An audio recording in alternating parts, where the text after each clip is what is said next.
Nice choice of shirt, Chad. Nice color.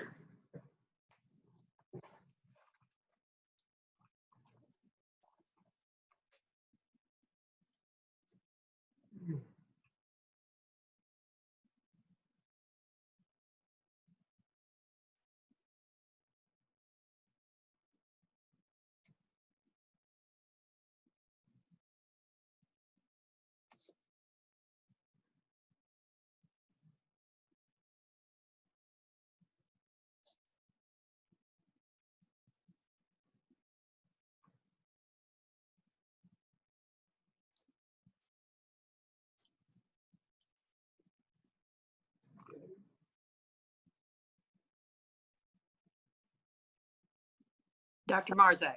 There it is. Got you, Ms. Kinzer. Good evening. Good evening. Let's see, let me make sure I get everybody unmuted. Gotcha, just in case they can mute themselves. Security features are installed. Waiting room is in. Yes, ma'am. We're set up and we're good to go. How many you got? I don't see anybody but you. So far we have you, Will Sims, and Chad Howell. So 3 of you so far. Doug Laconen's now joining the meeting.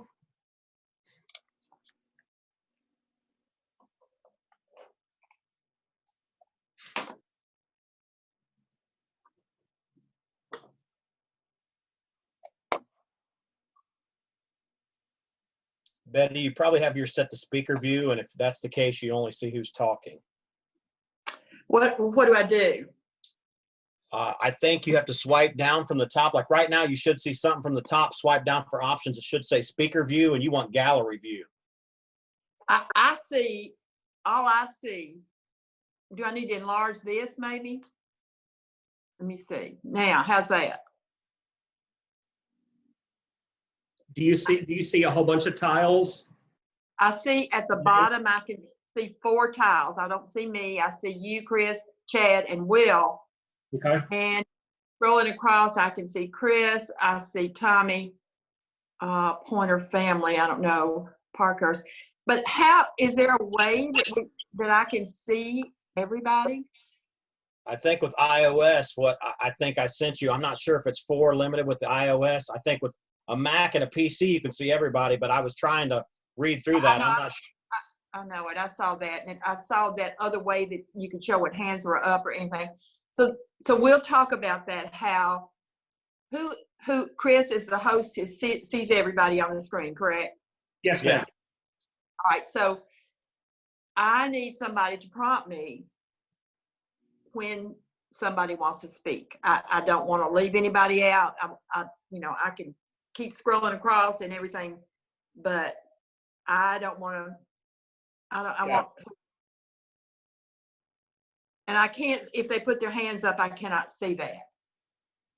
So I think before we start, once we get everybody in the meeting, Ms. Kinzer, I think one of the first things we're going to do is have a discussion. Yes. This may be our norm for a while. So, Yes. So how do we want to go about recognized to being speaking and such and so forth? How come I can't see me? It's all view options. And I see myself, but again, you're on iOS, I'm on a PC, but the view options. I could see myself last week. I mean, right now, it looks like your camera is not on right now. What? How do If you'll click the screen and down at the bottom, it'll say start video, hit start video. There's a mute and unmute button and start video. Okay. The host has asked you to start video. Okay. There it is. I did that for There you. you go. We see you. There you go. All right. So I can literally see any 4 people. Is there any way we could line them up where it'd be board members, where I wouldn't have to be looking all the way to the end of it? So I have everybody except for district staff and board members, no video, no audio. Okay. because during this meeting, there's no public comment. So people can listen, Correct. but they cannot speak. Okay, So here, I'm getting people in the meeting. So, we'll discuss it when we get started, how to do okay, it better. gotcha. So we have Will Sims, Michael Fulbright, you, and Chad Howell. Okay, Here comes Mr. Beaver. and here comes Doug Laconin and Jake Wooliver. Yes, they were already in. All right. David Moore, and, David Moore's coming in. okay, Okay, there we go. He's unmuted.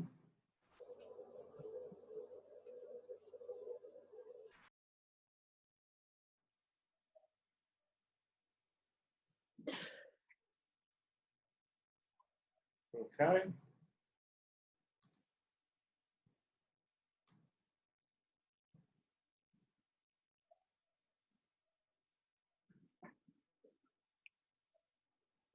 Okay,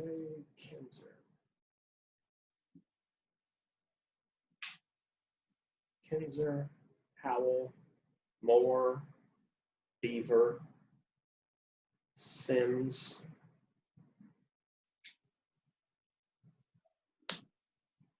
Okay, we're not there yet.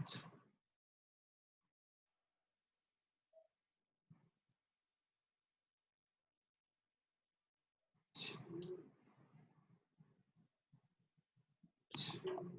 3, 4.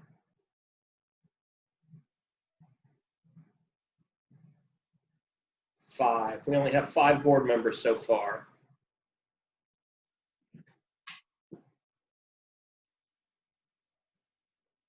so we're missing Parker, Hopkins, Atkinson, and who else? I had talked to Chad and he said he was going to be a part. Yes, we're missing Donna Morency as well.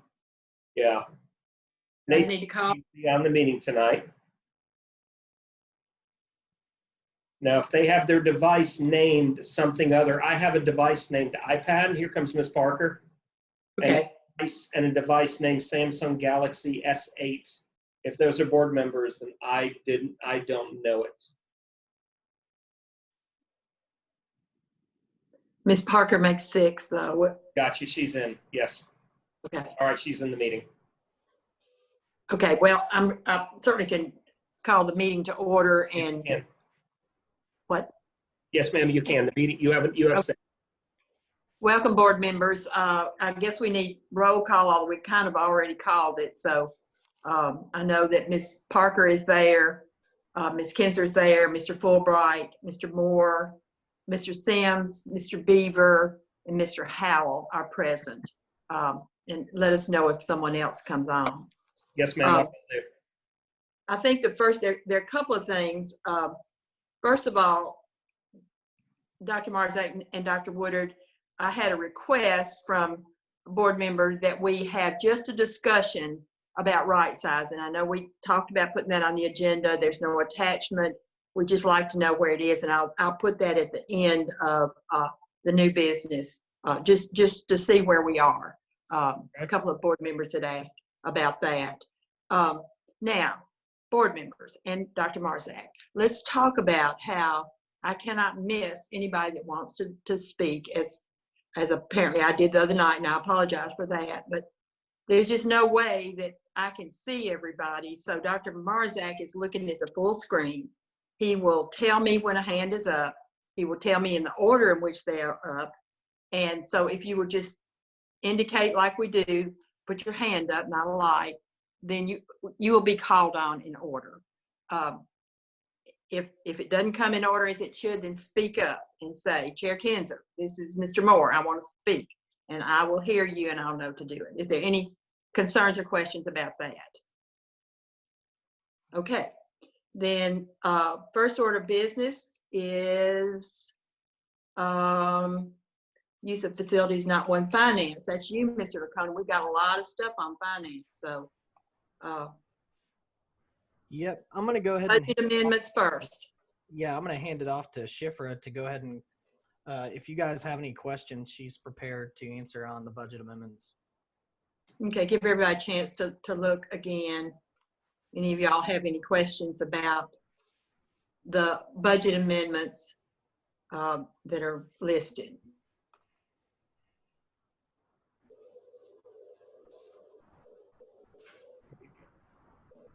Okay, hearing none from monthly financials.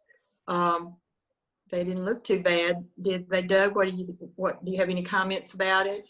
No, I actually think they look pretty good. The good news is that I got my sales tax revenue letter today, which is an update for today. It's not going to be on these financials because these include March's letter. But our revenues are actually up for the month of March on sales tax. They're up a little bit. I expected COVID to have a little bit of an impact and see those go down this month, but they actually increased a little bit compared to last year. But truly, the letter I get before or on May 20th will tell us where we're at with sales tax because that'll be a full report for the month of April. So with that said, there were some line items that we did some corrections on that we found were over budget, and things are looking good. I don't know. I think we're going to be around 0, like I've kind of been projecting for this year. Our expenditures are a little over, but our revenues are a little conservative. So I think that's where we would end up. The sales tax report, you can see where we compare those March months there. You can also, that has through February because we didn't have the letter until today. So we sent out those financials last Friday. So we just got that. So you'll see that on next month's financials. Right. The fund balances, you can see we're at that 21.6 million amount right now, 21,614,000. That is a little better than we were at this time last year, which we're going to need it. Yeah. So that's really all I've got unless somebody has some questions. Do any of you have questions for Mr. Conan? I realize we were kind of hoping to get some kind of preliminary budget. Not all you've done is given us figures based on what projections of salary increases and all. I think. Do you want to speak to that? Yes. So we had a discussion about this in our executive meeting. Not this. Well, we had discussed it this morning's executive and the previous week's executive meeting. And this is something that we kind of all got with because we know that our sales tax is projected to go down. We know that our revenues are projected to go down, which means that the commission has to provide or budget at least the same revenue as last year. But this is hitting everybody. The impact of COVID is hitting everybody. The good thing is we have the CARES Act, we have TEMA and FEMA reimbursement funding, and we have a local gov grant. So those things together can help us, but all of those things are supplies and one-time deals. None of them are helping pay for payroll costs at this time. So our capital budgets, I feel, are okay as long as we're not borrowing large amounts of money. But the operations is really where we need to see some help, specifically on the payroll side. So what this is I calculated the costs to provide step raises and benefits, give a raise for employees 1%, 3%. The 1% can get you to all of the other percents, and then also the 1920 budget. I have been asked by the comptroller's office, like I had reported last time, they want budgets cut down, expenditures cut, revenues cut, and kick it into them before June 30th. Part of the local gov money, which is 1.2 million in capital funds, we have to submit our budget, finished budget, with that application. And the sooner we submit it, the sooner we get that money. Now, we can actually kind of delay this a little bit. We could submit it in August or later, but really it's looking to get that in because we can actually start applying April 30th for that money. But with all that said, I did reach out for guidance. I got one email from you, Ms. Kinzer, of asking us to be creative and find a way to put some raises in the budget. For the revenue numbers that I'm projecting, Spring Hill is projecting a 30 to 40% decrease in sales tax. That would mean $5 to $7 million in decreased revenue for Murray County Public Schools and Murray County government. That's a lot of creativity. I would like to say that, you know, we could just pull it from somewhere, but like I said, this is an operational revenue that is going to go down significantly. Built into these numbers, I have a 15% decrease in sales tax, and that's only because of the effective sales tax increase rate for this area. But that increase, as you all know, is going towards debt service and capital projects for schools and paying down current debt. So that's kind of how these numbers lay out. These numbers reflect the commission finding that money to fill that gap and just give us the revenue that we had last year.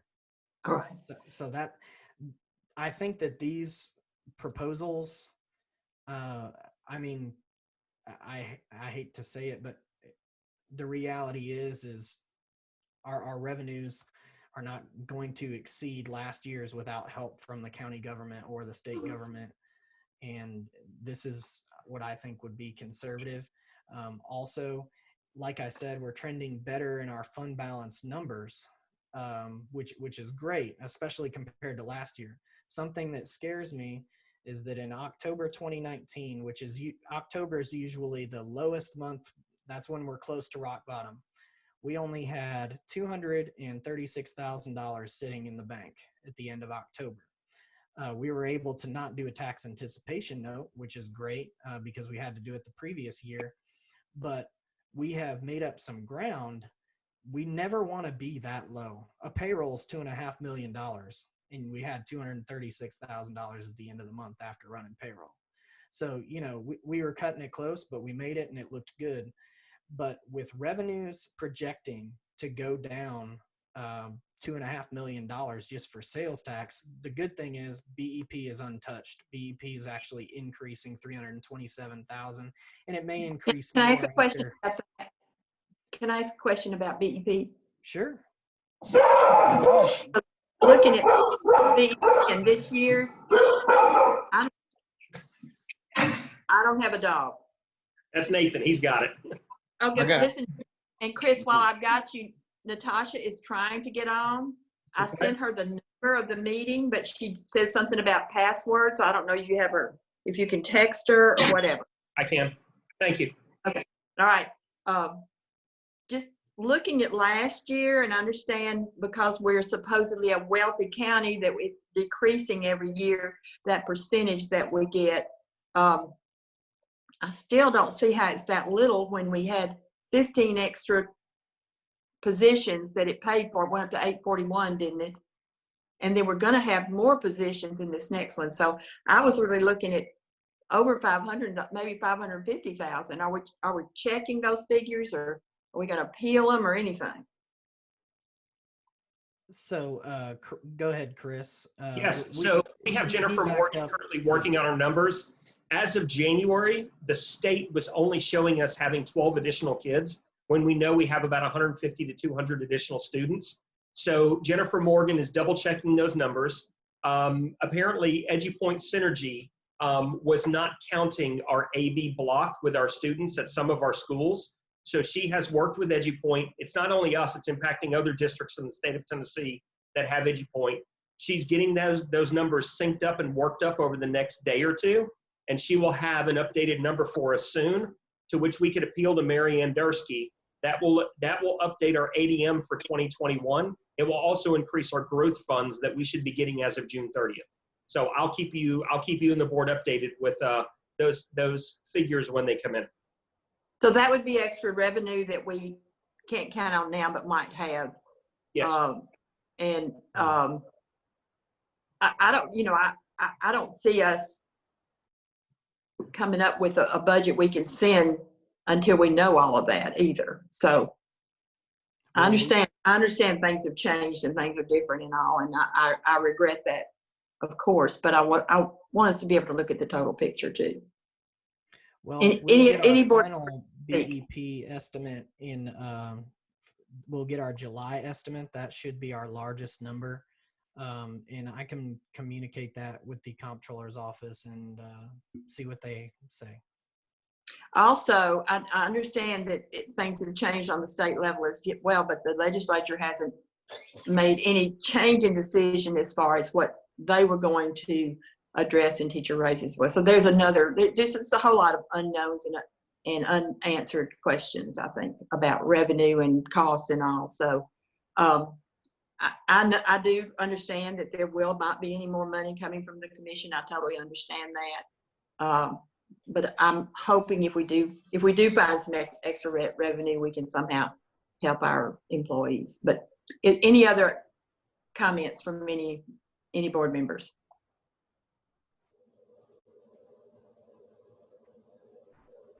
Okay. Oh, wait a minute. Let me sorry. Can I say one more thing before we move on Sure. to the budget discussion? The truth is nobody really knows what the sales tax and what's going to happen. We probably won't have a full picture. I'd be surprised if we ever get a full picture for this upcoming budget year when it comes to revenues and the full effect of COVID. Okay. I understand we're just in a uncharted territory. Okay. If they're not, yes. I had I'd sent the email earlier in the week about, and I don't know if this is the appropriate time to speak on it or not, about the possibility or not of furloughing any employees and paying with a supplement to make up any difference. I was just seeing if that was even an option for us, if we would want to go down that road or not, or what other people's thoughts were. Well, first of all, teachers are under contract, and I know that Jake, in his opinion, mentioned reduction of force, but that particular board policy, reduction of force is when there's a reduction of students, and we do not have a reduction of students. So, you know, teachers are on a 10-month contract. We are the ones that spread it out over June and July, and I would not put ourselves in that position of furloughing teachers or licensed personnel or anything like that. Now, it may be support personnel, some that are not being utilized, but at this point, some of their salaries and all are over at the end of May anyway. So I don't know. I mean, I'm certainly, everyone has their opinion, but I would hate to see that for our employees. Number one, we're probably not going to be able to give a raise. And we, as a county, we're the lowest in the 13 surrounding counties in beginning pay. All right, so we don't want to lose anybody. And I just can't see opening a can of worms like that, but that's just me. So if anybody else want to talk? Ms. Parker has her hand raised. All right, Ms. Parker? There you go. Ms. Parker? Yes. Can you hear me? Yes, ma'am. Yes. Okay.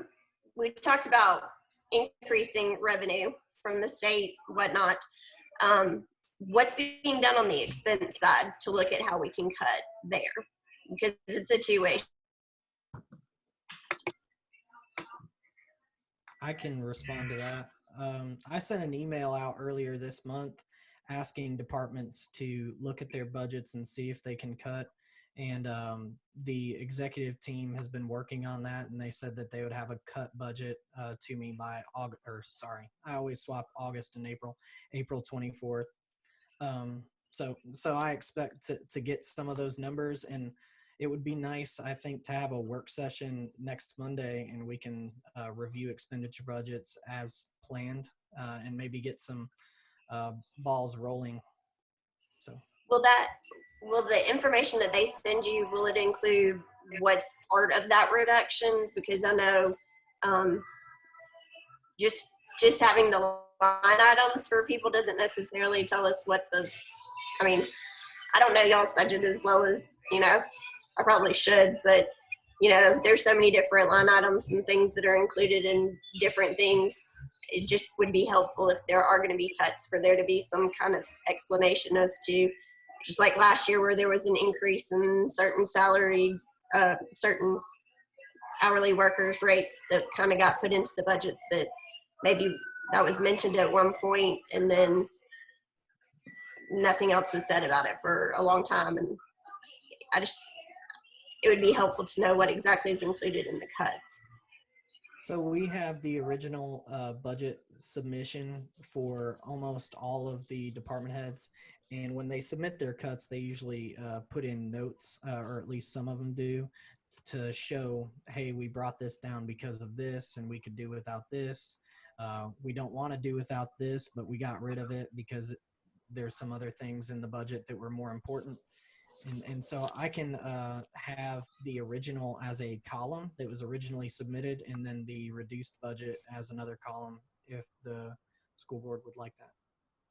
It would be helpful to have those notes. And Dr. Marzak, can you make sure that those that are under you include notes if they are providing reductions? I'm sorry, say that again, please. Can you make sure that those that provide reduced budgets are also including notes that will explain what their reductions include? Yes, we can do that. Thank you. You're welcome. I would also like to know if there's any new personnel in any budget that's been, I would think we're at a point where we can't think about new personnel. No. But I would like to know if whatever's been submitted, if there's new personnel. And I know you're still doing a Keys budget with the principals as well, which is separate, isn't it, Dr. Marzak? Yeah, but I think in the conversations that we've had with regards to reducing revenues according to the coronavirus and COVID-19 pandemic, I think personally next year your budget needs to be just a maintained budget to see where revenues come in, and then halfway through the year, if revenues come in higher than you expect, for people, shopping at Kroger's more or Target more or local groceries, if they come in higher, then I'd recommend it mid-year revisiting the Keys budget. But as of now, I think next year's budget really needs to be a bare bones budget. I would also say that that is the guidance the comptroller's office sent out, is if you pass a maintained budget and you see that things are going well or they're going worse, amend your budget as the year goes along to stay with those trends so that you can prepare and do a little more if you're able to do a little more, or cut back if you need to cut back. That makes sense to me. Anybody else want to speak? All right, thank you, Mr. Laconin. We will look forward to next Monday's meeting, right? Next is academic update. Is that Dr. Woodard?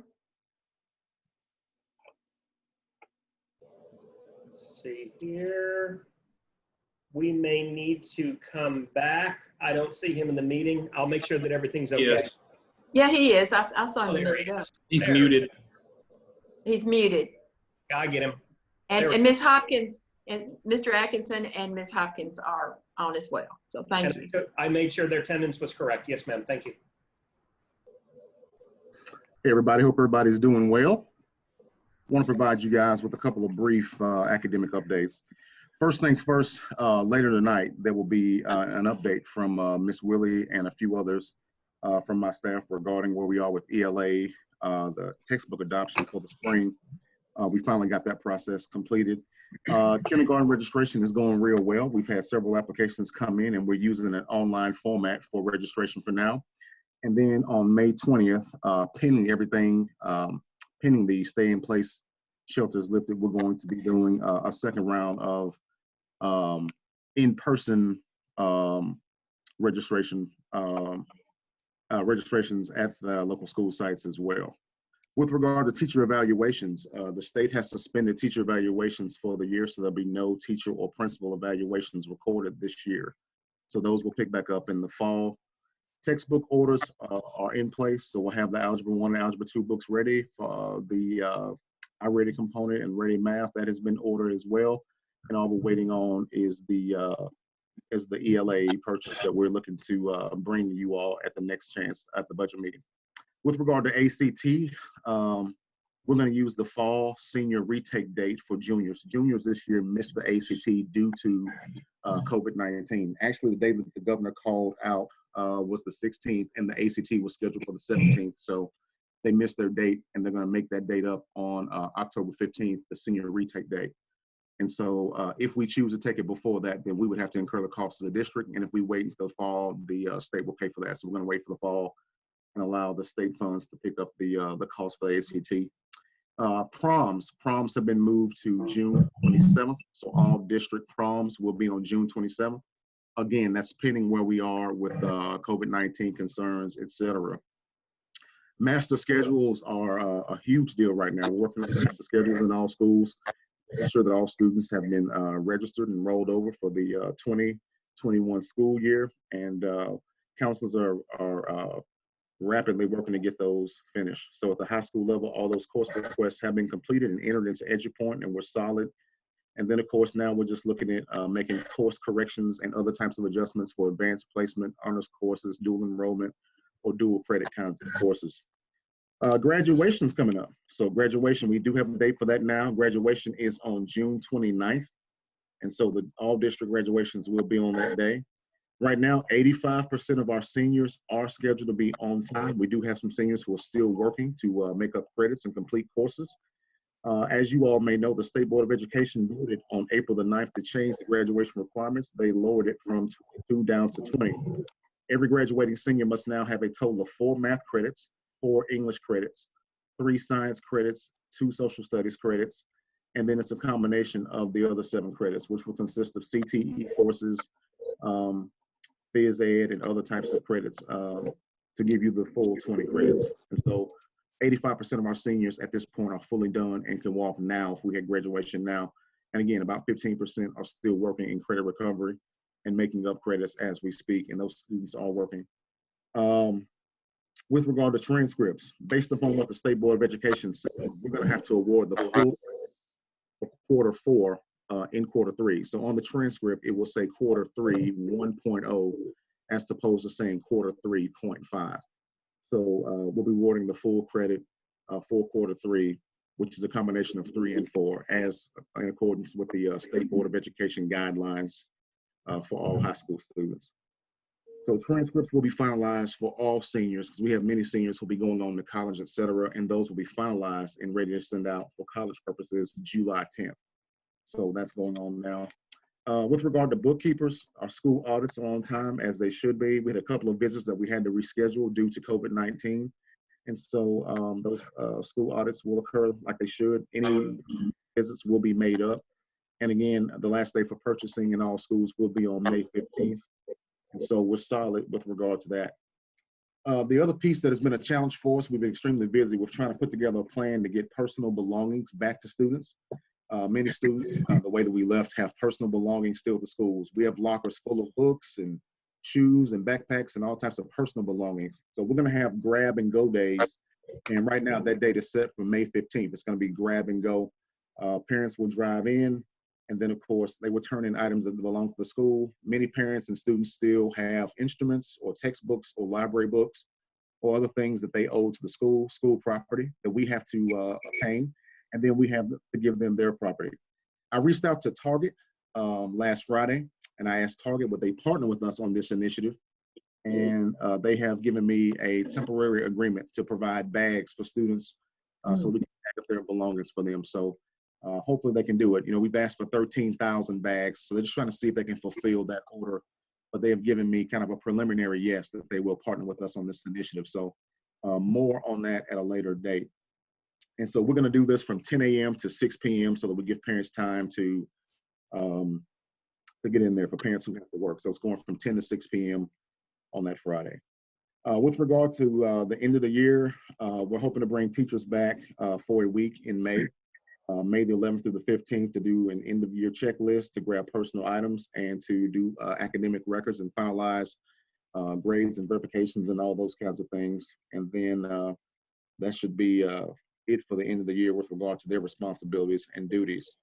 With regard to special education, we are also working to make sure that all IEPs and 504 service plans for students who have disabilities are up to date and caught up before we end the year as well. So that's just a brief overview. An extremely busy time for us in trying to meet the guidelines that the state board has set out, and trying to make sure that number one, our first priority is making sure that our seniors are taken care of so that we can get them out and graduated and get their transcripts where they need to be. Okay, thank you, Doctor. Is anybody have any questions or comments? David Moore has a question. Mr. Moore? Thank you. Hey, Dr. Woodard, so a question. I know you said that the state has officially called off teacher evaluations. I guess my question is, what are we doing as a district to look at, still on a building level, making sure that we're continuing with any processes for bringing teachers up that maybe we're already on a plan? What are we doing with that? And also making sure, and I know I brought this up in the past, talking about the difference between what the state requires and what we as actual facility, as the manager of the facility, should do to make sure that they're A, keeping the right teachers in the building, and B, working with the ones to either move them up or move them out. So how does that look, and what's being taken place in this time to do that? Well, one of the things that we do, and we start this process in the fall, is we have two types of plans for teachers. We call them a light plan and a heavy plan. If we had a teacher that didn't perform well on assessments, maybe they just had a bad year, we have a plan. It's more of what we call a reflection plan. And it talks about their goals, academic targets, and what they're going to do to ensure that all kids make the appropriate academic progress. And they have to fill this out and submit it back to their principal, and the principal keeps that on file. We have a deeper level of accountability for teachers who have shown a pattern of not performing well, and that's called a plan of POA, a plan of assistance for professional growth. And we use that for teachers who may show signs of even potentially being dismissed from the organization for either some form of misconduct in combination with not showing appropriate academic improvement. Once we put them on that kind of a plan, they can either A, improve and get off the plan and continue as normal. B, they continue on the plan because they didn't meet all of the restrictions of that plan. Or C, it could lead to actually teacher dismissal. Right now, we don't have anyone that is up for dismissal. We have several teachers who have improved. They were on plans and they improved. And then we have a few teachers who are right now going to continue on a plan so that we get one more look. But that is definitely something that I've expected principals to do. We've trained them in that process, and it is ongoing. I'm actually really happy to hear that. What I just don't want to happen is, because the state says you don't have to do this, is for us to just let those plans sit out there and go stagnant. And then basically the kids, and this is what it's important, is the kids that are in those classes are losing a year if we just don't do anything. So I'm glad to hear that you guys have a process. We're maintaining that process. And it's something I know I've said over the last couple of years. It's a process we internally, as an efficient district, should still be doing, even regardless of whether the state messes things up, which they seem to be pretty good at from a year-to-year basis, kind of dropping the ball on that. So I'm glad to hear that you guys are doing that, and thank you for answering that. Ms. Parker. Dr. Woodard, what about, excuse me, who is speaking? Ms. Parker has her hand up. All right, Ms. Parker.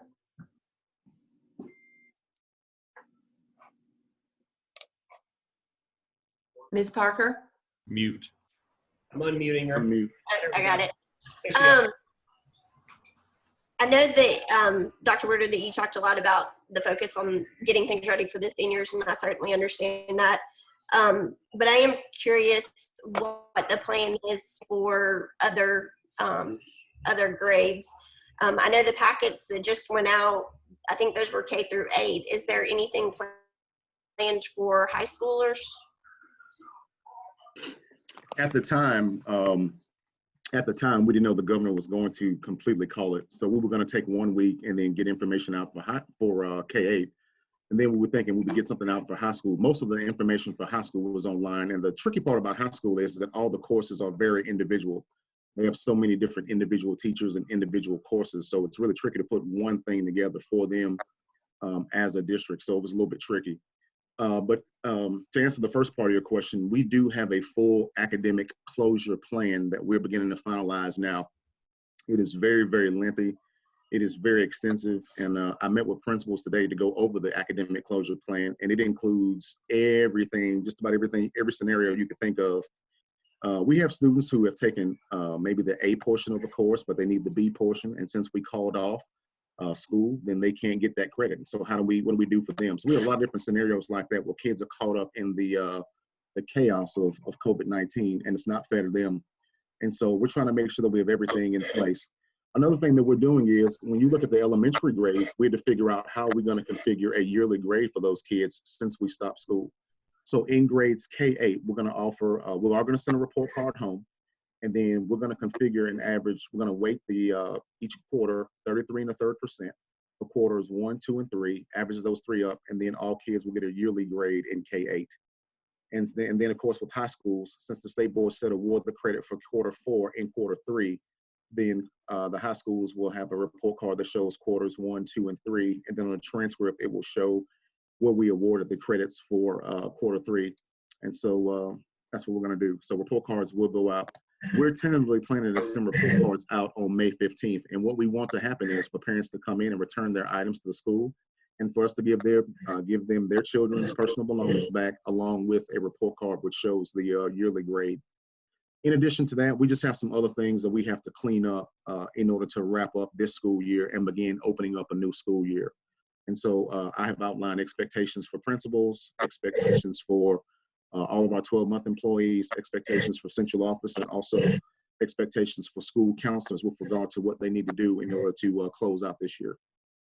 What about for next year as far as what is your plan to get some of that information covered? I know you mentioned the high schools, but for an elementary school kid that missed the entire fourth quarter of their math and didn't learn about time or coins or money or whatnot, how is that going to be incorporated into their, assuming that they move up, I would hope, how's that going to be incorporated into the teaching? Are you going to be updating pacing guides, and when will those be available? If so. Yes. That's a part of our academic closure plan. I have a preliminary version of that ready. I could email you all that if you want to see it now. It's not finalized, but if you all would like to see that, I can send that to you in a few seconds. And then if you have any questions, you can email me that. But yeah, Ms. Parker, we do have a lot of things to think about. I want to make sure I fully answer your question. I think part one, you were asking about how do we remediate kids who didn't get the remaining quarter of their academics. What we've talked about as a team is really, really heavily focusing on extended learning time next year. We think that some of these kids who are behind are going to need more time on task in order to make up what they didn't learn. And again, we don't foresee very many kids being retained during this process. One of the things that we have in our language is that COVID-19 cannot be a reason why kids will be retained. Many of our kids will be promoted to the next grade level. And again, there will be some cases, very few, but some cases where a kid was not passing anyway. Kids who were not making academic progress in quarters 1, 2, or 3. And those we're going to look at on a case-by-case basis. What we've talked about doing is trying to offer some type of, and this is for grades 6 through 12, some type of academic remediation virtually through the Edgenuity platform. But with regard to the lower grades, we're still trying to figure out what we can do to assist those kids who are younger, like you said, Ms. Parker, who may need more remediation. Because typically in our county, we've not had summer school in a while, other than for high school kids who needed credit recovery over the summer. That's typically what we've done. So we'd like to potentially offer summer school, some type of extended learning opportunity. I will be meeting with my team to develop a plan, and we will have that plan ready hopefully by May 15th. And you'll see that information under the summer school section in the academic closure plan. Mr. Sims had his hand up there for a minute. Who did? Mr. Sims? Mr. Sims. Go ahead. As Mr. Moore had, he answered. Yeah, thank you. Okay.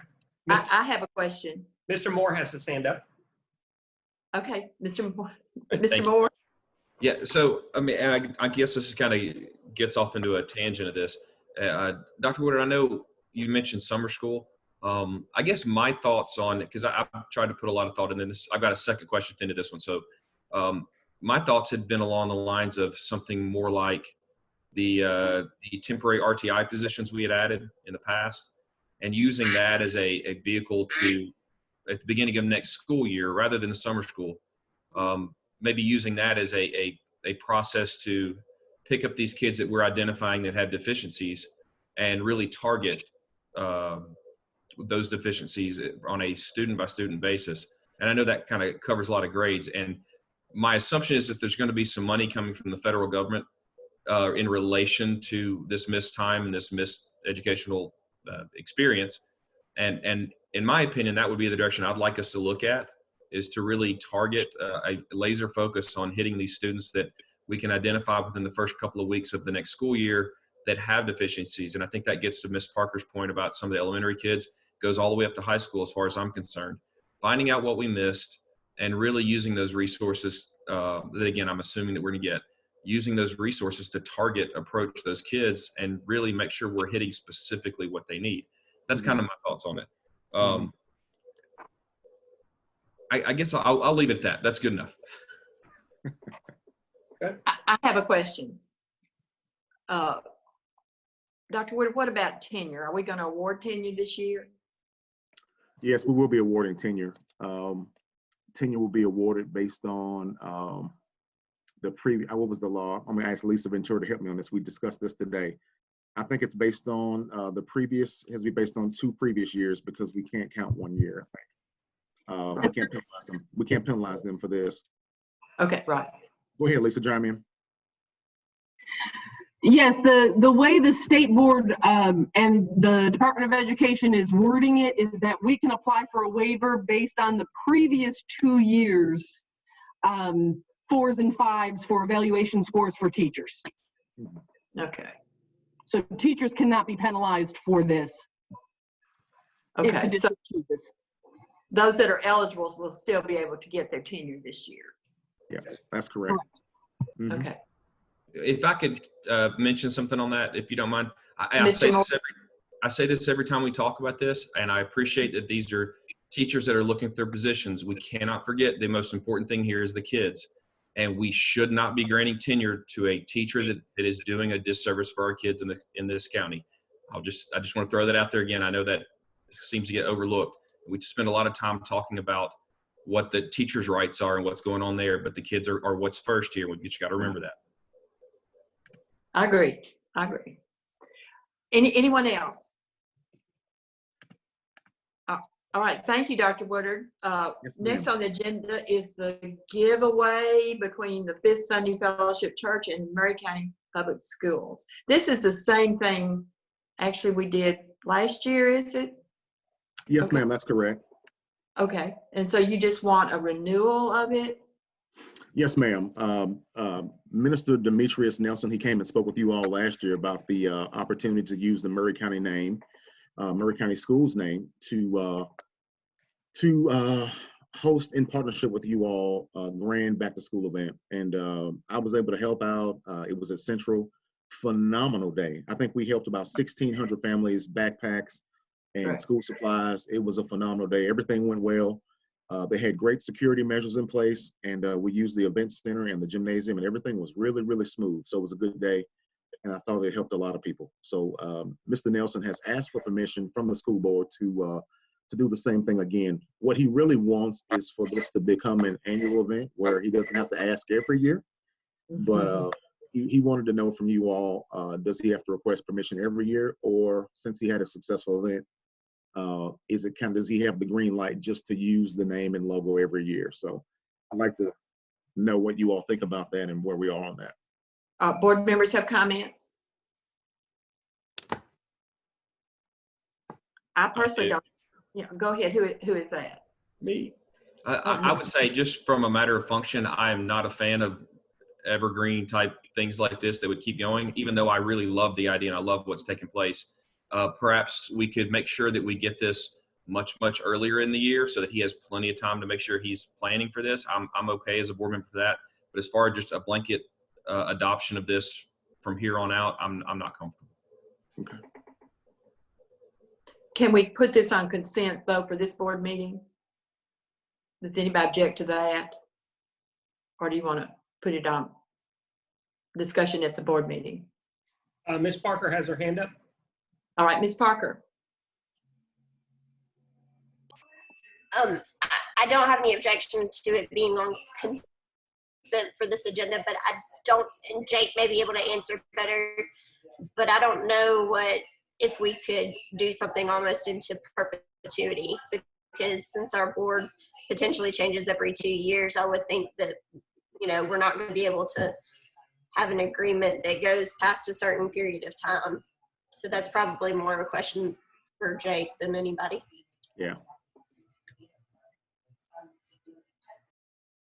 The memorandum of understanding you have was terminable at any time. So if that extends, you've got the right to back out of it any time you choose.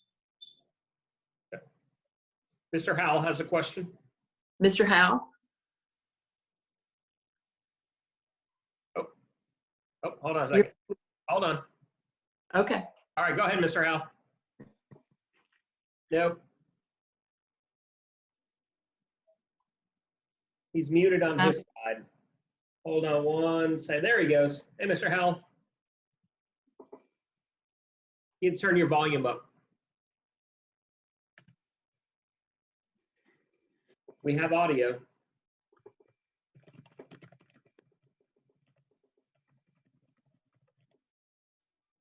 Okay. Okay, go ahead, Mr. Howell. No. No. Yeah, I think you need to turn your volume up. It should be the mic output. Yeah. He's unmuted. So it's on his side.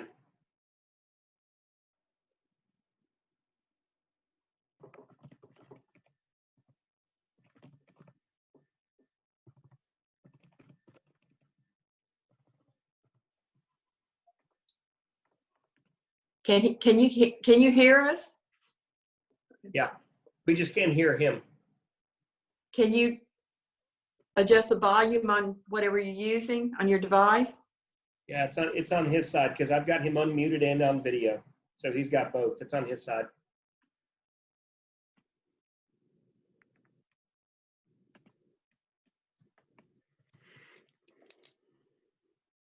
No.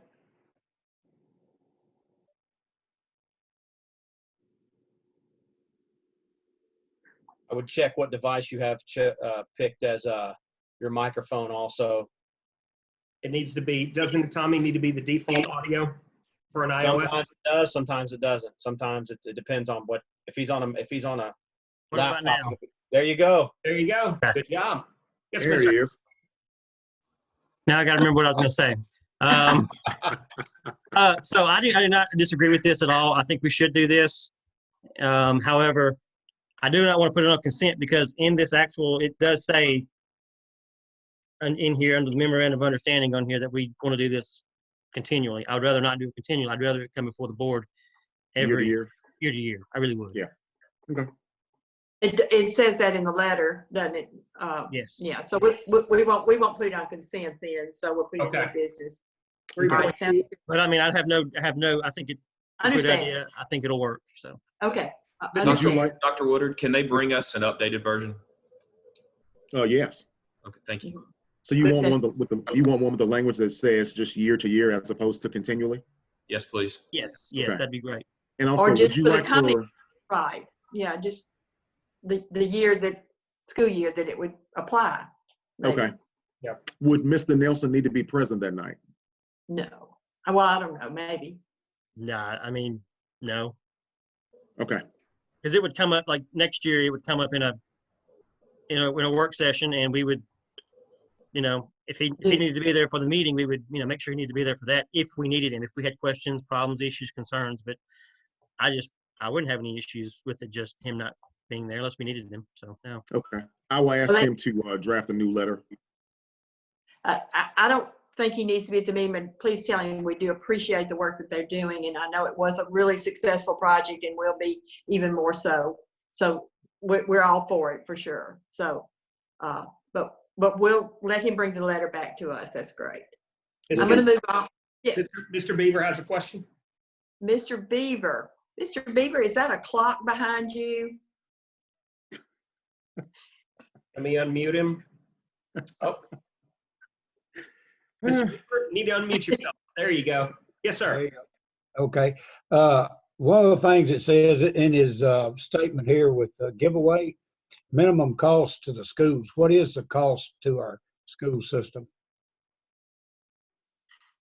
Actually, I don't recall it costing anything. Initially in the conversation, I think he was asking for us to provide the cost of paying for 2 school resource officers, and he ended up getting security. So it has not cost us anything. No cost. It has been at no cost. Okay. All right. So just need a upgraded Letter. Yeah. Okay. Thanks, sir. Yes, sir. Anyone else? All right, next on the agenda is the textbook committee recommendation. Yes, ma'am. This has been a long and grueling process, and I want to thank the members of my team for getting this going. When we get into deeper into the budget, and when we get to the line, the 449 line, we'll talk more about how much we're requesting. As I mentioned to you all previously, we think we'll need about $1.5 million to outfit the entire district with textbooks in ELA for K-12. But with no further ado, I will let Ms. Willie chime in and talk about a little bit of the process and where we are and what they're recommending. Ms. Willie? Good evening. It's good to talk with you tonight. Wanted to give you an update on how we proceeded with the English language arts textbook adoption. I sent a pretty lengthy letter outlining because it was a little unusual this year with the COVID. But we met with committee members, and those committee members were chosen by the principals first, and they had to meet certain qualifications in order to serve on the committee. And then it went to the district level, and we looked at the possible candidates and selected members. And we tried to be strategic in that because we're very limited in the number of textbook samples that we're allowed in the district. I know some teachers wanted textbook samples for every school, but unfortunately we are very limited on the number of textbooks samples that we're allotted. So we tried to strategically place those throughout the district so that teachers could travel to other buildings to look at those textbook materials. We met with the textbook committee on 3 separate occasions to, number one, orient them to the process and to let them know the timelines that we were looking at according to the state requirements. We also met to establish times within those schools that had textbook samples for other stakeholders to come in and look over those textbook samples. We asked principals at principals meetings to allow their teachers time to travel to those other buildings in order to look over those textbook materials as well. We had a great day set up for March the 16th for our district-wide PD day. Unfortunately, the COVID outbreak kind of put a hamper on those plans. We had planned to meet at Santa Fe School that day with all the 5th through 12th grade ELA teachers. We were going to have a brief presentation by Dr. Stacy Elkins, and then we were going to divide off into our groups and look at the 4 textbook publishers that the committee had narrowed their sampling down to. Unfortunately, that got interrupted, as I stated, and schools were dismissed on March the 17th. We were on hold for a little while until we could find out what our find out what the limitations were going to be. We had a textbook caravan set up for March the 27th, but then we started receiving notification from textbook publishers that they were on limited travel and could not travel to our caravan. So we asked a few questions at the state level to see what was permissible, and then we set up online presentations for each of those textbook publishers. I'm very proud of the textbook committee. Everyone except for one teacher was able to log in, and the reason the teacher was not able to log in is because she was ill, and but she made her textbook selection known.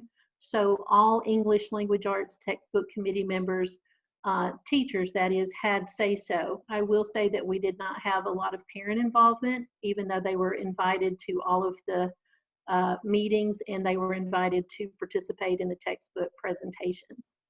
So K through 5th grade, that's a little unusual because we break elementary down as K through 4 or pre-K through 4, but most of the textbook committees, textbook publishers view 5th grade as an elementary grade. Our 5th grade liaisons decided to go with the same adoption for K through 4. So K through 5 chose McGraw-Hill's Wonders, and 6 through 12, we had a middle school committee made up of 5th through 8th grade teachers and also 9 through 12, and they both chose the same publisher, and that's Pearson, My Perspectives. We did have originally some special ed teachers and district personnel that were on an alternate academic materials adoption list, but unfortunately the state did not approve any of those materials, so we did not receive any samples. So those teachers, as well as all other special ed teachers and ELL teachers, were encouraged to view the samples at all of the other schools. With that, we wrapped up the process, submitting it to the board for review and for approval before we submit to the state, and our deadline to the state is, I believe, June the 15th. Now they have extended that deadline from May 15th to June 15th. Are there any questions from Ms. Willie?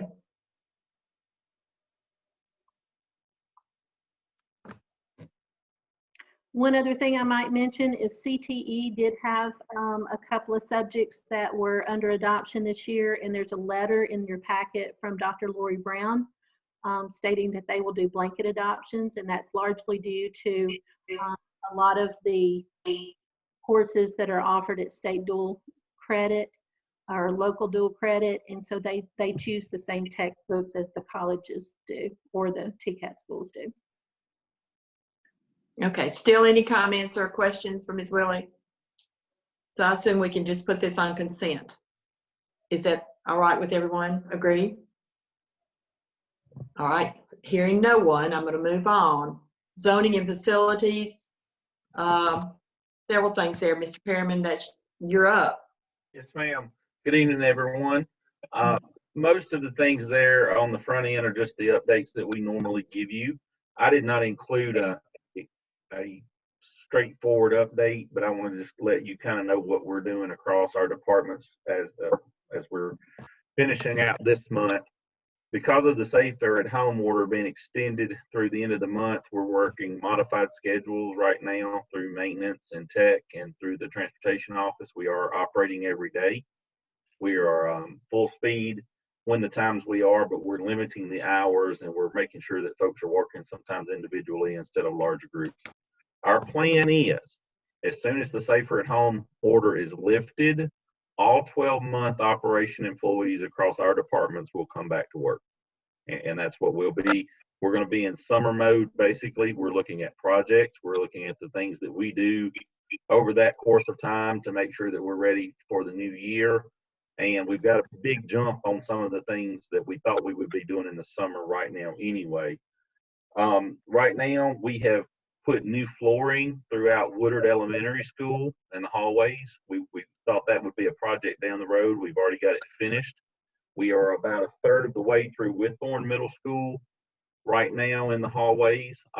And I will tell you, when that school is done, it's going to make probably the biggest difference in look from any that we've done so far, because if you remember, Whitthorne has orange and green floors from back when it was built, and we've painted it gray, and we're coming in with dark gray floors that are going to look really, really good. I was over there this afternoon, and I think you'll be impressed. I tell you that we're ahead of schedule on some things like that because we are having conversations with Mr. Luke Conan about a couple of things. We are seeing some savings in our line items and operations, obviously, because we're not operating buildings. One of the things that I have proposed to him is that we will probably never see a full 3 to 4 month window again when our buildings are unoccupied. And if we can take the money that was already budgeted to us within our budget and any savings that are there, we can identify projects that we normally would have to wait to the end of the year or fall break, or we might have not have time to do them. Since we have basically a 3-month window left without students in the building, can we come back to you guys next month with a list of projects and say, this is money we identified maybe in natural gas or in water that we think we can move over, and we can fix some things now that that we may not have an opportunity to do that again. So say that we're getting a lot of work done. 2 things to finish up before I move on to actually what's on the agenda. We did a walkthrough at the Battle Creek Middle School athletic fields last Wednesday. Mr. Hall and I met Mr. Spencer and representatives from Bell Construction up there. We gave them a list of items, some things that we were not pleased with, just kind of how it was. And part of what's happened up there is so much rain has happened as they've done dirt work, a lot of washing and a lot of things that weren't completed. So they've got a list of things they're doing, and we're hoping by the end of May we have signed off on those athletic facilities, which means we will have signed off on the Battle Creek project completely. So we'll be able to bring you those numbers at that point. Second thing is, at Battle Creek, we met with the highway department last month. They have opened bids for the bridge, but they will not be approved until the commission meets in May. But the highway department wanted permission to go ahead on our property and do the footing work for the road on both sides of to extend Battle Creek Way. So they are currently up there. They have cleared all of the woods around where the bridge will go across the creek. They're making sure everything is ready for builders or for the bridge builders when they get there. And they are currently taking the stockpiled dirt up next to Battle Creek Elementary, and they are building the road bed that will be Battle Creek Way that will extend it through. So we worked with them. We gave them permission to go ahead and start, and we also altered the route of the road a little bit, made a little bit more sense to everyone. And in the end, it'll be a little bit nicer area for the parks and maybe have some parking up there. So just let you know that is gone full speed ahead. And in May, if the commission approves that bridge work, we should have work started by the time we come back to school, hopefully. So just an update right there. Okay, thank you. All right, then moving on, we've got train report. Yes, ma'am. And those are just FYIs. The only thing I really needed to talk to you about, we actually did not get an attachment to today, is the farm lease. Yeah, I noticed. I didn't know what that is. And I've got to talk with Mr. Wolver tomorrow to clean up some language, because as the school projects have finished, some of the language in the lease we've been using is no longer necessary. It was necessary when the buildings weren't there. And I was just going to ask permission to come back to you at the board and present you with the proposal for the lease. Same farmer that has leased the property for the last 3 years is willing to do that. We discussed it would be right at, with just a couple of acres, the same amount of land that he farmed last year. So we thought last year's budget number was one that was a reasonable starting point. We agreed if we thought if y'all did. And I just wanted permission to go ahead and get everything in place, have it for you at the board meeting, and let you go ahead and say yay or nay. And we couldn't get it on there today just because of the semantics of everybody being out. Is there any objection to him putting it on the board agenda? You all can see it prior to, and we'll put it on new business. Any objections? Okay. Anything else? No, ma'am, that's it. Thank y'all. All right. Okay, next is we need to waive some policies that were because of the pandemic, this COVID pandemic, and you've got those. The first one is a resolution where we approve the suspension of board policies, and I think the second one, there are 2 things there: the resolution suspending those policies, and then a waiving of that policy. So, is there any questions about that? Mr. Moore has his hand up. All right, Mr. Moore. Just since we haven't done this in a while, suspending a policy, we need 2/3 majority vote to suspend that. Is that correct? I'm sorry, I don't know. Mr. Wallenberg said yes. Okay. Yes. I just say that to make sure that we go into that meeting with the understanding that's what we're going to need to make that happen. Okay. Any other comments then? We won't put it on consent. We'll put it on under policies and vote on it separately. And Ms. Kinzer? Yes. So the document that's on here comes from directly to from TSBA. This is in relation to the State Board of Education policies that were waived by by the State Board of Ed. So this is the formatted document from TSBA to accompany those. It's been sent out to all school districts in the state. Once again, we could put it on consent if there's no objection. But if we need to have a separate vote so that we can identify 2/3, we can do that. What does the board thinking of that? You're shaking your head yes, Mr. Wilmer? Consent. Consent, okay. I'm okay with consent. I don't know anybody else. All right. I think you're going to have to do it separately, Madam Chairman. I don't think you can do that under consent because you're going to need the 2/3 vote. I'd rather have something on record for that. All right, my question was to you for that. So we'll put both of them for a voice vote. I mean, for a vote for both of them. That's waiving the policy as well. Gotcha. And any question about that part of it, the attachment there of the waiving of the policy? We'll just okay. Moving on. There were no policies for final adoption or no policies to, yes, sir. Who's that? Could we bring back up the one we had added with Dr. Woodard about the right sizing? I thought that was at the end of new business. I thought we had put it at the end of new business. If you have it somewhere else, that's fine. Yep. I was going to do it at the end, but we can absolutely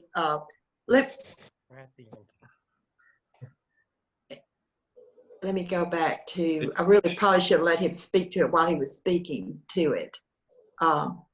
This is the right time to do it, ma'am. All right, let's do it right now. Dr. Woodard, and I see Mr. Penner is there as well. He sent a letter out to the board about right sizing, how that would positively affect his going forward and looking at his staff and so forth. So I think when I asked to put it on the agenda, then you all, Dr. Woodard, felt like it was the timing of this was not right. We had a lot of other things going on now. So where are we in it? I think we just want a discussion of it, Dr. Woodard. Yes, ma'am. Thank you for allowing this opportunity to discuss it. This is something we've looked at, as you all know, for several years. It's been tricky. What we want to do is to choose a formula. We're going to bring you a proposal, and we think that option 2 is the best. Option 2 of the 3 options is the option that looks at staffing schools based upon their enrollment size. After talking with principals, if we had to do this, some principals, of course, do not want to do this, but they know that we're going to have to do it as a district. But most were in favor of option 2 more than the others. Option 1 was one size fits all. Many large districts and some small ones have one staffing formula. You know, they set it at 21-1 and that's it. Or they set it at 23-1 and that's it. We think it's more fair based upon the different types of schools that we have to create a staffing formula that meets the needs of all. So we do it by enrollment size. Otherwise, when we have a one size fits all kind of staffing formula, it will crush some of your smaller schools. Okay, it takes a lot of staff out of there. So the other way, option 3 was to look at creating a staffing formula that would take into account poverty. We do have poverty in many of our schools, and we thought if we can create that type of weighted staffing formula that weights poverty above other factors, which means that in the schools that have higher poverty, they would get more staff members, and so those class sizes would drop as a result of having more staff members there. But I don't think that necessarily accomplishes the goal that you want to accomplish. The whole purpose for having a staffing formula is to be sure that you have a stopgap to make sure the schools year after year are not overstaffed with more employees than you need.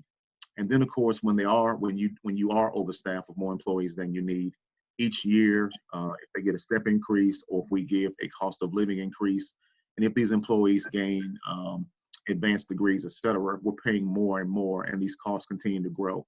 So the idea is that at the time of January, when we do staffing projections, when Carl Lang does the projections, He will tell a school whether or not they're projected to go up or down. If you're projected to go up, we're going to award you with those. As in Mr. Penner's case, he's projected to increase his enrollment. We should be telling Penner, hey, go out and hire 2 teachers, okay?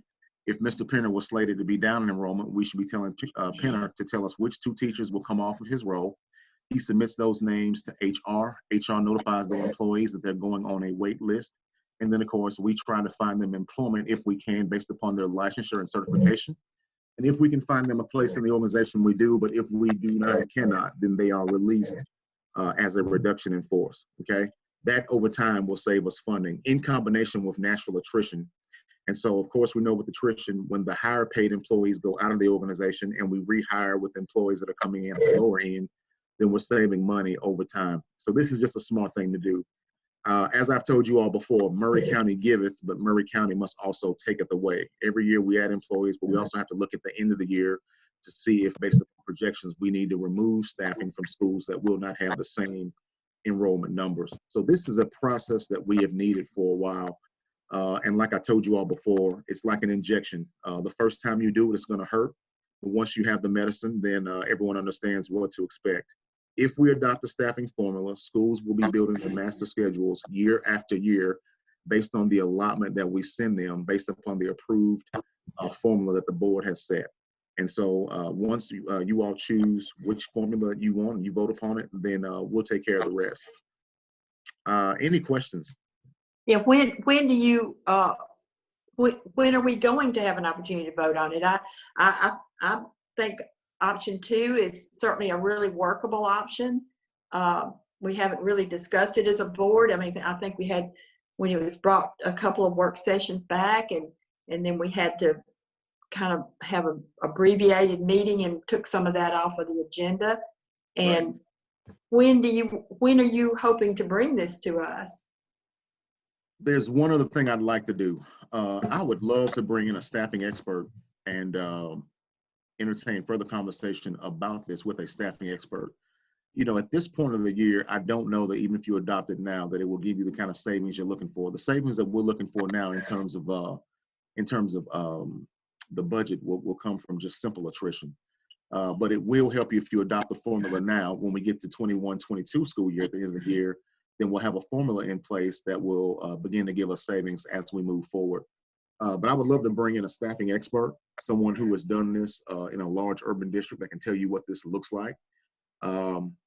I'd love to, you know, like I said, bring someone in and do this. I just need a little bit of time. If you all feel that you're ready to vote, I'd love to move forward with it. But otherwise, if you want more discussion, if you want to feel more comfortable about this, then I'd love to bring in a staffing expert to give us more dialogue. But I'll do whatever the pleasure of the board is, ma'am. I see Mr. Howell's hand up. Is there others? Mr. Moore first, please. All right. Oh, thank you. All right, thank you. No, I mean, personally, I'm ready to move. I mean, I know we've talked about this a couple of times. I'm ready to start moving ahead with this. I'm not sure. And if you feel like you want to speak to some more experts, I mean, maybe the model we need to look at is leaving it up to staff of when this goes into play. And I'm perfectly open to that. But I just, you know, as a board member, I'm willing to go ahead and move ahead and have this on the next board member's agenda. And let's just vote it up or down. I think this is wise. I know Dr. Penner's commentary on it made perfect sense. I wish we'd done this, frankly, months ago to go ahead and have it get started on it. Because I know as we come to the end of the year, it has never made sense to me that we are trying to look for employees 2 weeks and 3 weeks into the school year. I've never understood it. It seems like the most inefficient way to get teachers that are just not the cream of the crop. It seems like this is the time. I know for example, when we've talked about looking at superintendents, we wouldn't go intentionally looking for a superintendent at an odd time. 3 weeks into the school year already starting. We're looking at when people are looking to wrap up and make a change. So I would love to be able to give these principals the opportunity to recruit and seek out staff members that they feel like are going to really build the good team at a time in the year when people are looking to make a change. So I'm ready to put it on the next board agenda personally. And if you need to refine it a little more as far as how it's implemented, I think that can be worked out internally. But I'm ready for us as a board to move ahead personally. I agree. I think that I did some studying at other counties to see how their staffing is, and I do think that ours is entirely different with the having unit schools and Title I schools. And I think you did a really good job, Dr. Woodard, and that option 2 I would support. And I think the sooner the better as well. So other board members want to chime in. I know Chad's hands up. Yes, ma'am. Yes, so I agree with everything David Moore said. But I met with Dr. Woodard about this, and we kind of worked out a way to do option 2 with unit schools. You know, really and truly, there are 3 different schools inside one big building. So you have the elementary portion, you do how you would do the elementary, middle school is the same, high school is the same. So a unit school's just 3 different schools inside of one building, so there wouldn't be any issue with how to do that. So we've discussed that. We went over some of the numbers of that, and it looks really good. I think it would be very, very beneficial to the entire district. Ms. Parker? Ms. Parker? I was just going to say, I don't disagree. I think that Dr. Penner's email to us made a lot of sense, but I will say that I'm not, I don't know what you talked about, Chad, as far as like the different unit schools. Hold on just a second.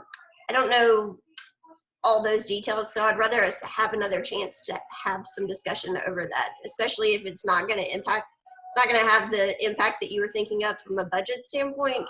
I don't know that we have to rush it. So that's what I'm unsure about. But if there's a way that we can incorporate it so that we are giving some flexibility to schools that do think that they're going to be increasing their enrollment, that seems like that makes a lot of sense. Any other discussion? No. Okay. Then I are did. we okay? Huh? Who said that? Ms. Hopkins? Okay.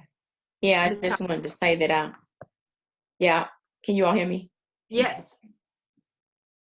Okay. That I appreciate the work Dr. Woodard has done with his team, and it is something that, I feel, the go ahead to push it on and get it started so that our budget can, produce what we needed to produce.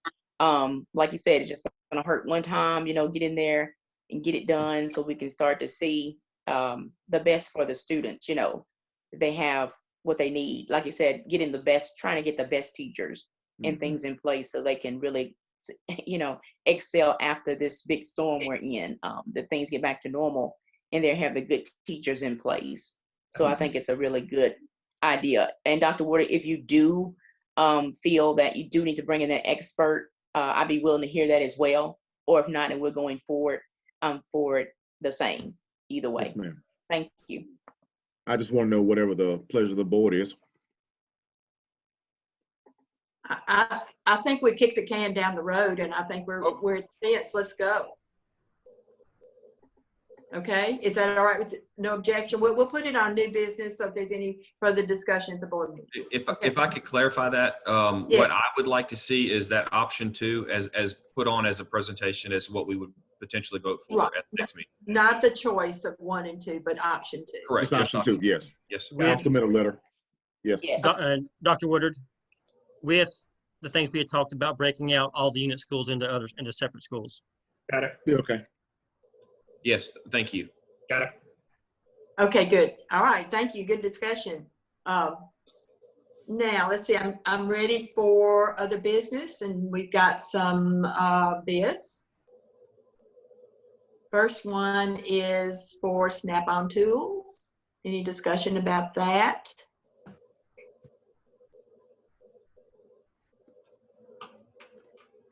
Are y'all with me? Moving on. All right, is that consent then, right? Renewal of Ingenuity. Any discussion? We'll move that to consent. Renewal of EduPoint, energy software. Any discussion? I think that was a lot of this is pending funding, of course. Of course. So we'll move that to consent. All right, then we're at no bids operations. We're at contract renewals.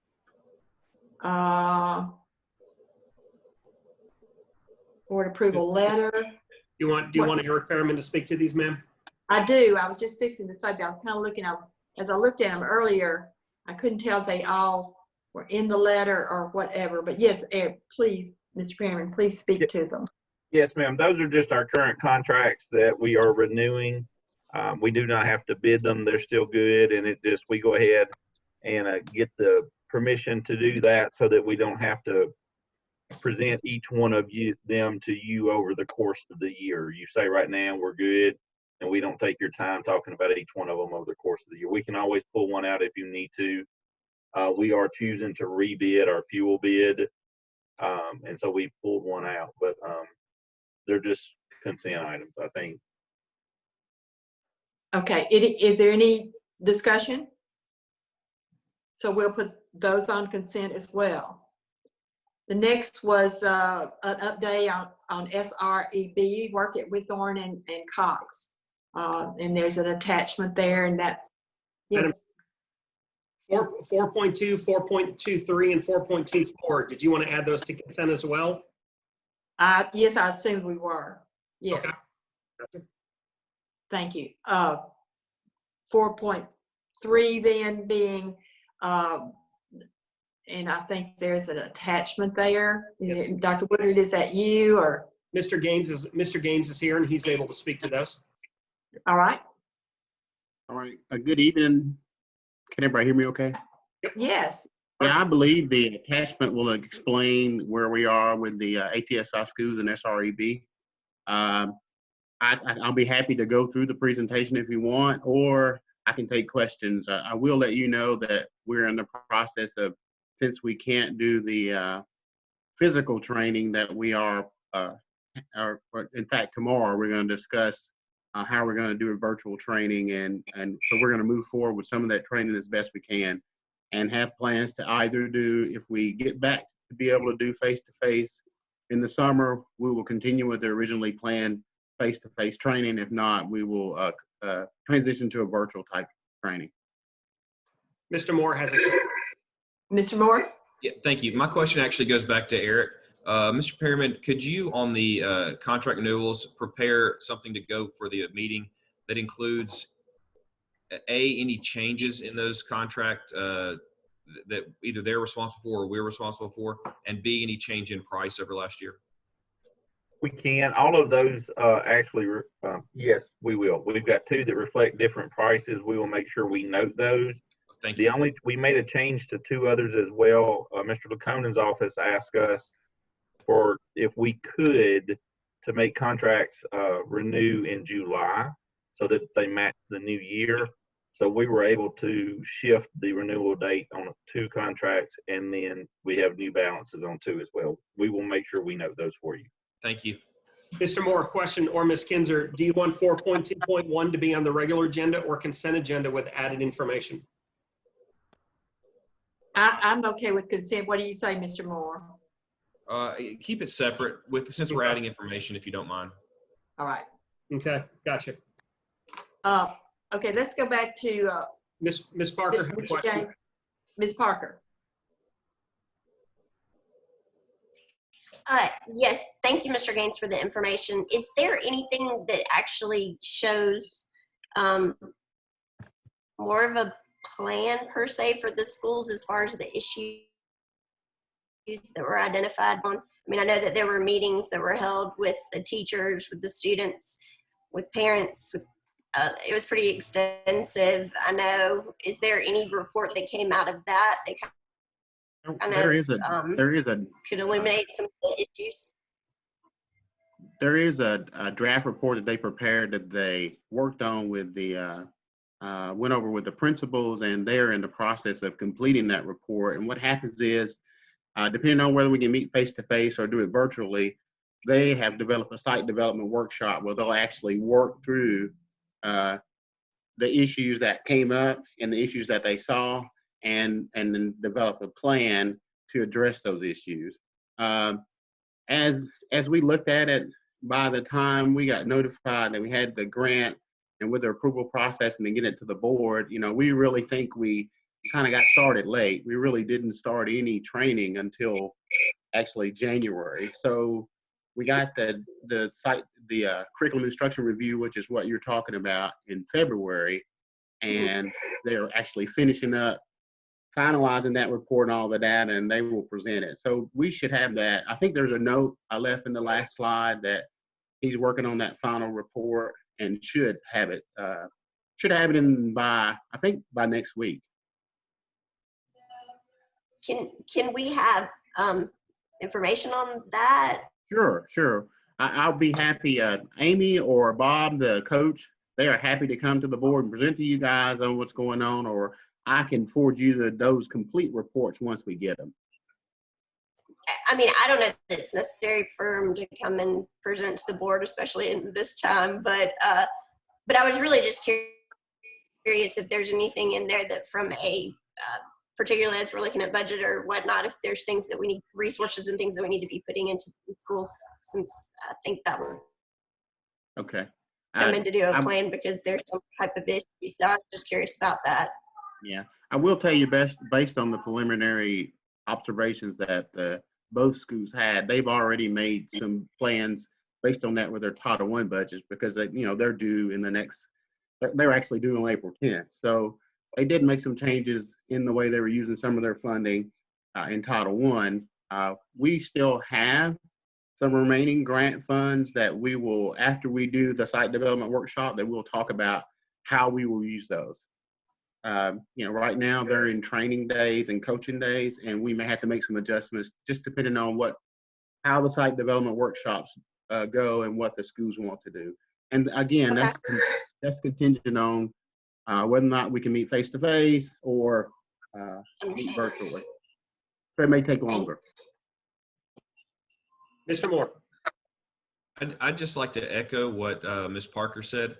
I want to make sure that if we've got a plan that's going to go into place, that we have the resources for this to actually be implemented appropriately. I don't want to come back around a year from now or at some point and have us saying as a district, well, we didn't succeed at this plan because we kind of moved some money around here and we did a little bit here. We did the best we could with what we had. That's what I don't want to hear. And I think it kind of sounds like Ms. Parker doesn't want to have that either. If we need to put resources to make sure this works, I would like to know about it as a board and make sure that if this doesn't work because we didn't give the resources, that's on us. I just don't want to just show up a year from now and find out, well, we could have used X or Y as a resource and we just didn't ask for it. So please, by all means, let us know what needs to do to make sure that this is an effective plan that actually gets the results we're looking for. And I'm sure that the principals talked about, at the time that we did the Keys budget, they were just now working on the site visits, but certainly we'll give them time to come back if they need additional resources outside of what can be funded in Title I and the grant itself. We'll come back to the board. Okay. Is there anyone else? Any other comments? All right. That's most of our business. I want to move on down. The strategic plan, of course, is attached there as well, but I also added to the agenda by the request of board member to a discussion of the superintendent search. Mr. Fulbright, did you want to ask a question, or you just want me to tell where I think we are right now, or what? What I kind of wanted to have a discussion about, or just find out a little bit about where we're at, if we need to just go ahead and plan, since we're not going to be able to hire anybody, it looks like, before the fall, if maybe we need to have a serious discussion now or at the next meeting regarding whether or not we just want to do an interim for a certain amount of time. I think that we probably, regardless, need to have the discussion about an interim. And I'd just rather do it sooner than later, because we're going to lose good candidates like we've already talked about. I think we just don't need to dilly-dally around, because right now we know we're not going to be in the process to hire anybody soon. We've asked TSBA to close the applications on the 30th. I'll talk to Tammy then and see where we are. I don't know how we could interview until we have some lifting of its restrictions, because I would want to have person-to-person interviews, not just Skyping. And yes, you're absolutely right. I think that the discussion is we need to make a decision in May about an interim and have that in place for July 1. If you have suggestions, please get in touch with me. If you have thoughts of it, email me or whatever. But I have thoughts. I think others of you have had thoughts. You certainly can speak to people if you want to, if you have an interest in this. But yes, let's add this to the work session next month and try to come up with a plan as to how we're going to move forward. Is that okay? That just seems to be pushing it way down the road, in my opinion. I think we need to, get on it a little bit sooner because we wouldn't be voting on it then till the end of May. And by then, actually, I don't know that it's going to be. What's the blackout date that we have to have a decision before? I don't have the papers in front of me. It's 45 days prior to the election. I think the election round is the first week in August. I'm not sure exactly what day it is. First Tuesday in August, I don't know what it is. We could perhaps have a call special to discuss interim. What do you think? We have a budget. I'll leave that up to the rest of we have a budget meeting Monday. I'll leave that up to the rest of the board. Okay, I'm asking the rest of the board. We have a budget meeting called Monday. You'll all be online. We could just have, the board could meet and discuss names or possibilities or whatever at that time. When will TSB be bringing us their short list? Or when do they feel like they can bring us a short list? I think they will, after the 30th, be able to bring us a short list. That was our discussion with them, is that they would close it on the 30th, and then Tammy, we would set up a time that we would either have a Zoom meeting or whatever we can have with them so that they could bring us their recommendations. I would think we could have them within the week after that. So we could certainly at that time discuss interim as well. So I guess in my mind, my timeline was, since we extended this to the end of the month, that we would allow for her to give us the short list that they're able to prepare if they can't. Obviously, if she feels like her short list doesn't exist or it's not a sufficient list, which I think we talked about in the early meetings, I think that would warrant us to do, as Mr. Fulbright's saying, to immediately have discussions that within just a few days there of that. And I pictured that would be able to happen the first few days of May, that we would be able to have that information. I would be more than happy for us to call a special call meeting if we needed to discuss that very quickly. I agree with him. I don't want to wait. As soon as we know whether we have a list of people that we decide we want to interview or not, I think that'll kind of bear itself out that first week of May. And I would like to us very quickly kind of move on whichever direction we're going from there. I agree. What do you want to just should we wait till the 30th and see what Tammy, where she is with it, and then we can always just call, set up a meeting with her to speak with us about it, and we can discuss interim at whenever we have that meeting. That makes sense, but I just want to ask if we think that we'll have leaving ourselves enough time between what's going to amount to the second week of May till about the second week of June to hire somebody before that blackout period, because that's only going to be about a 4-week period. I honestly don't. I think we need to think in terms of having in place an interim in case we can't. That's what I think. I think we need to have spoken to and have in place someone who could step in as interim for that period of time. Whether we can have somebody in place before the blackout period at this time, I think that would be very difficult, but possible. I mean, if we can start interviewing in end of May, then it's possible that we can make a decision. And I think we said it was something like the 26th of June and I'm not sure, but it's somewhere in that window where we would have June 20th, okay, that we would have to at least have the recommendation in place. Whether they started then or not, you know, I don't think that would have to be as long as we had them hired. You know, this is new territory for me. I don't know exactly what to do other than we have asked TSBA to look at it the 30th. We're paying them to do that. So I would want to wait and see what they have, what they, you know, what their recommendations are. But I also think, just to be proactive, that we need to have someone in mind to be interim beginning July 1, in case we're not able to get it done. And I honestly don't want to rush to do it either. I kind of think that this may give us maybe we need more time. We may have to repost it. Who knows? Mr. Beaver has his hand up. Mr. Beaver. Can you hear me? Yes. Not now. I can hear him. Mm-hmm. I did. Mr. Beaver. Yeah. How's that? You're good. That's good. I agree with Ms. Kendra. I think we need to go on and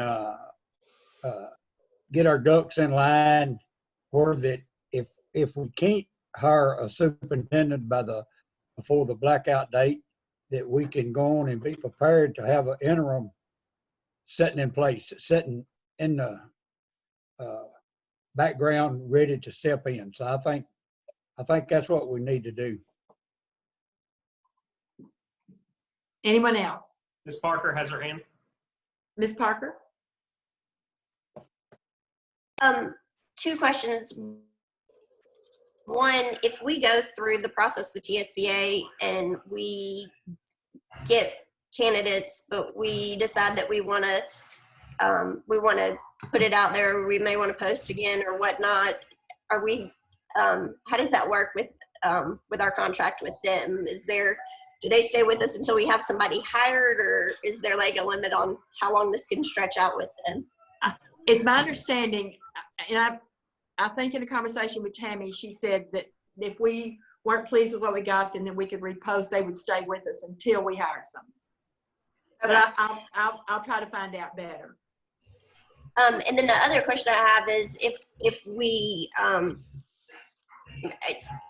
I agree that we need to kind of figure out if we are going to have to do an interim, what that process would look like as far as hiring somebody. I know the last time we got into this, you know, certain people wanted things to be posted and wanted people to go through interviews and resumes to be submitted. And so I'm just curious if that's the same process that we are looking at this time, because otherwise I feel like we can't get to like it's hard to get to yes with 11 individuals. Right. Mr. Williver, if we were to move someone into an interim position who's already an employee with maybe some supplemental pay for that, would we have to post it? No, not on an interim position. All right. That's my thinking. I think that certainly I have in mind some individuals, maybe some of you do as well. I don't think we would have to post it if we were to do that. But that would be up to you all as well. If you prefer to see what's out there and have people apply for it and go, but then you're going through that whole process. I would think an interim may be a short-term position, but certainly needing somebody to make sure we open school. Ms. Hopkins has her hand raised. Ms. Hopkins? I have a name, Dr. Ron Woodard. All right, we'll consider any names you all want to put forward.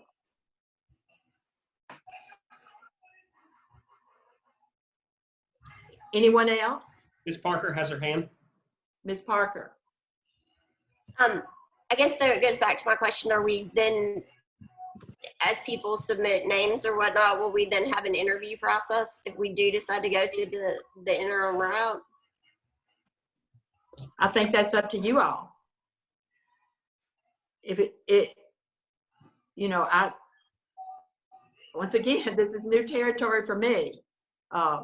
I have another person in mind. I didn't know we were at this point where we were ready to name names. I would hope if you all had ideas and concerns, you would email me and let me know. I'm glad to let you know who names I'm thinking of as well. but I would want to be able to speak to that person and see if they were interested. Mr. Moore has his hand up. Mr. Moore. Yeah, thank you. So I guess I would prefer us not to do that like right now. Me too. I kind of think a lengthy Mr. Fulbright kind of hinted to actually have a discussion about this, and I think a more structured meeting on this. I think it absolutely needs to be discussed because in my mind, again, I know I said waiting until May till we have a list. The reality is we may not only need an interim to get us through the blackout period, we may very well need an interim for a longer period than that. And I think we as a board probably need to discuss that, what that looks like, because it may change what someone or the person they want to be in that position. I know what we ran into last time with an interim was there was a kind of a hard time limit on how long we could utilize her services. Right. And if we went with someone in a similar situation, we may run into that again. I think that's probably prudent of us to talk about that. Perhaps because again, I'm looking ahead. If we don't get a suitable crop of candidates here in a couple of weeks, and we decide to wait it out through the blackout period, and we go through the process again, and frankly, we may run into it where we get that next crop of candidates, and we decide that we don't like what is offered there. We may have to decide to do something different. And that could really push an interim position out to 6 months, 8 months, a year. And that's a reasonable thing. So I would like for us to really kind of talk about all of that in a structured thing. And I'm thinking some kind of meeting that first week of May where we kind of talk about that, what all of those, do we need somebody just to cover the gap between maybe we sign a contract and the gap between that we can get them here. Maybe that's one piece of an interim. The other one would be through the 45 day period that's even longer. And the other one may be, what if we have to do this for another year? I think we probably should talk about what that looks like, and that may help us decide who would be the best fit for that position. I agree. Looking ahead then, the 30th, application closed. Should hear from Tammy and set up a meeting with her. Can we not at that same time, and hopefully it would be pretty soon after the 30th, that we could either have a Zoom meeting that she's included on, and that she had said she could send us the application so that we could look at them and be able to talk to her that way. And then in that meeting also we could discuss where we are as far as interim. Is that okay? Real quick. Yes.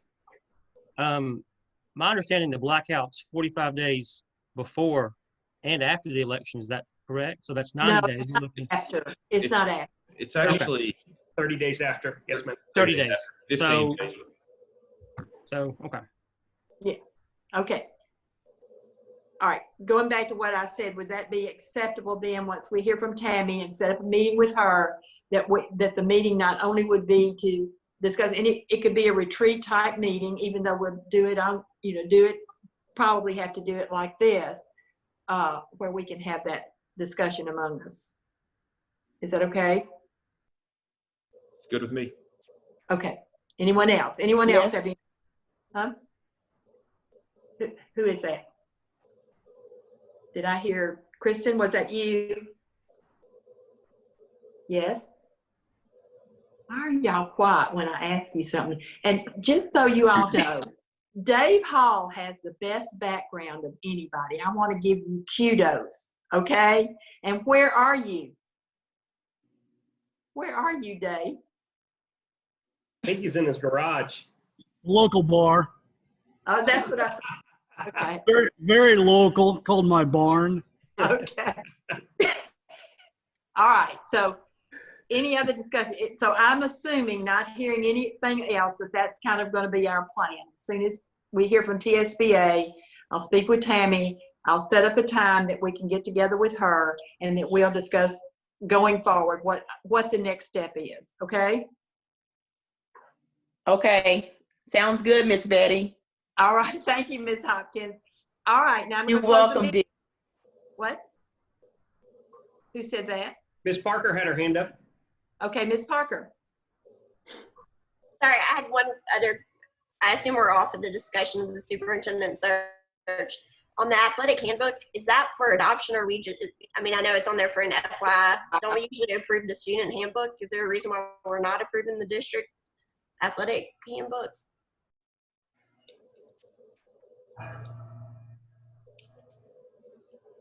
It was I'm sorry, Miss Kinzer, can I speak? Yes, please. Yes, it was created through the strategic plan as something that we would implement, but not necessarily needed to be voted on. It's more of an implementation item than it is a board approved item. So that's why it's under FYI. So is there no impact from a financial or policy standpoint on anything in that? From what I understand, it's already what you've approved as per the budget, per the $500,000. That's all that there is from what I understand. Mr. Pointer, I believe, is on here. He could speak to that more if anybody, if you'd like to hear from him. Yes. Yes. Okay, Mr. Pointer. Good afternoon, everyone. Can you hear me? Yes. We got you. Oh, good afternoon. As far as the financial impact, you do see the standards which are included in the handbook itself. That is something that we have discussed and we have talked about regarding the standards. Obviously, with the $500,000 that was approved, work is currently being done now at all of our schools, whether it be bleachers or whether it be practice fields, what have you. All of those things are being done. Now, with COVID-19 and reverting back to the current budget that we have now, as it pertains to fully implement some of those standard items in there, that's going to require further discussion. We do have, Title IX issues that we still need to address, as well as ADA compliance issues that we still need to address. But that's going to have to probably be on a case-by-case basis, depending on.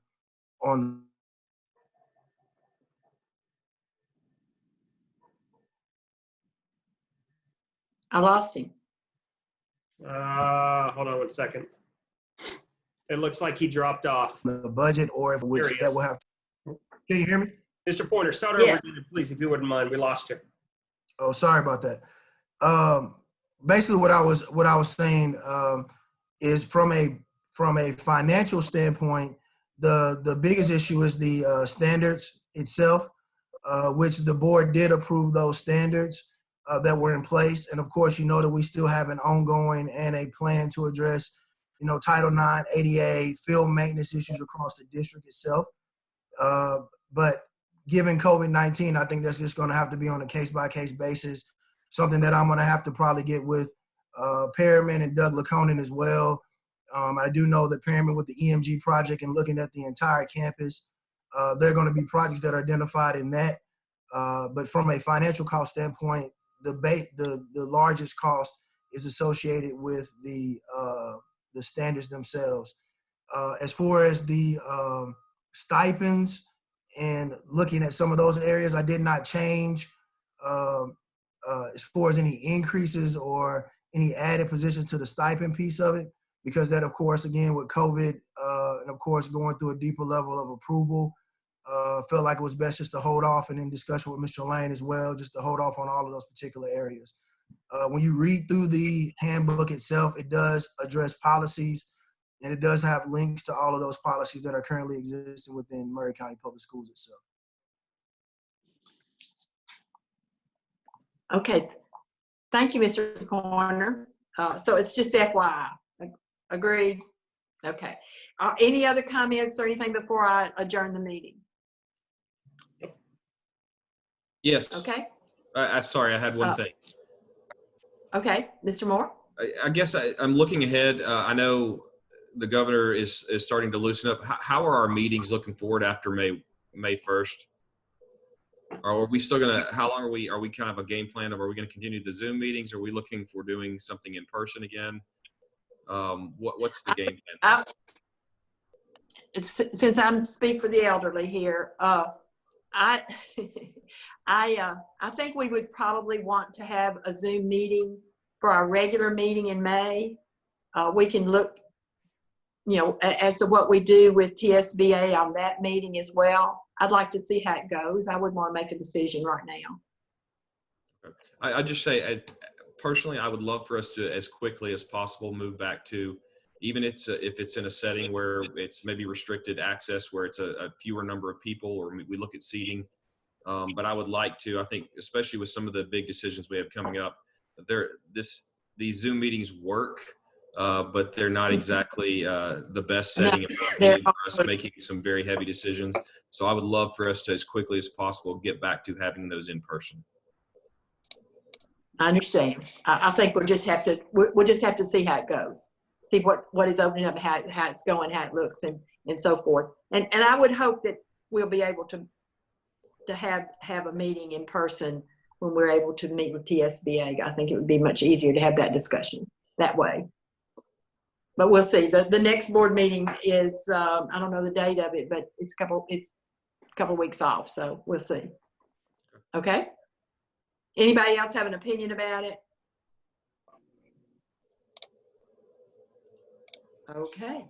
All right, then you all have a good evening, and thank you very much. And we're over. We're gone. Thank you. Good night. Good night.